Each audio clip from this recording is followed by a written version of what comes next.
नमस्कार, मी अक्षता. आपण पाहत आहात मुंबई आउटलुक.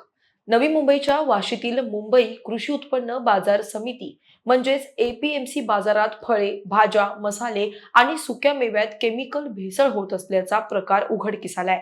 राज्यातील सर्व कृषी उत्पन्न बाजार समित्या, खासगी बाजार आणि थेट पणन परवाना धारकांना महाराष्ट्र शासनानं मोठा इशारा दिलाय.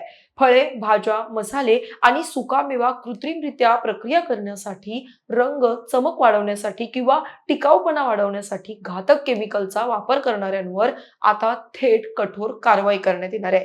मुंबई, पुणे तसेच राज्यातील इतर प्रमुख बाजारपेठांमध्ये फळे, भाज्या, मसाले आणि सुकामेवा यांमध्ये केमिकल स्प्रे व भेसळीचे प्रकार सुरू असल्याच्या तक्रारी सातत्यानं येत होत्या.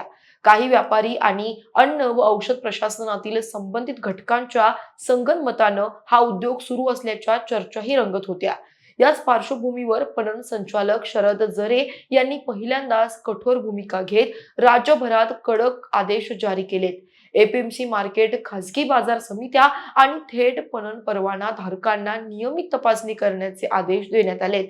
या आदेशानुसार बाजार परिसरात भेसळयुक्त किंवा रसायनांनी प्रक्रिया केलेला शेतमाल आढळल्यास संबंधित व्यापाऱ्यांवर अन्न सुरक्षा कायद्यानुसार गुन्हे दाखल करण्यात येतील. याशिवाय दोषी व्यापाऱ्यांचे परवाने रद्द होऊ शकतात.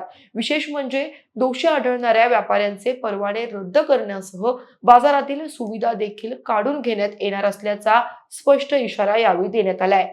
तसेच बाजार समित्यांना नियमित तपासणी मोहीम राबवण्याचे आदेश सुद्धा देण्यात आलेत. संशयित शेतमालाचे नमुने अन्न व औषध प्रशासनाकडे तपासणीसाठी पाठवून तत्काळ अहवाल सादर करण्याचे निर्देश देण्यात आलेत. शासनाच्या या निर्णयामुळे बाजारातील भेसळ रोखण्यास मदत होईल आणि ग्राहकांना सुरक्षित अन्नपदार्थ उपलब्ध होतील अशी अपेक्षा व्यक्त केली जाते.